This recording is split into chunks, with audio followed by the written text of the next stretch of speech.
نبی علیه الصلاة والسلام یو ورځ صحابه کرامو ته وایي تاسو مفلس پیژنئ مفلس څوک دی؟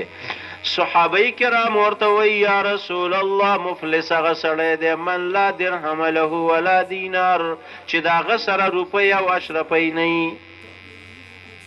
نبی علیه الصلاة والسلام ورته وایي نه مفلس هغه سړی دی چې د قیامت په ورځ باندې به د دومره نیکۍ راوړلی شي که دا نیکۍ په غر باندې کېښودلی شي دا غر به په ځمکه کې ننوځي دومره به ډېري دومره به زیاتي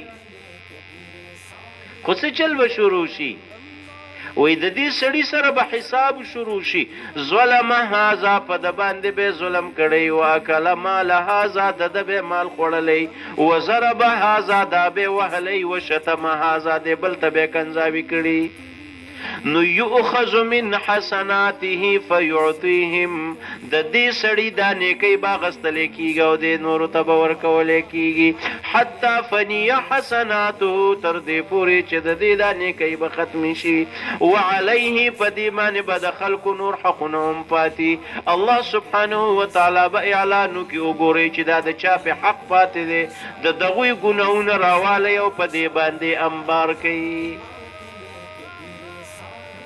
ثم القي في النار دا سړی به جهنم ته لاړ شي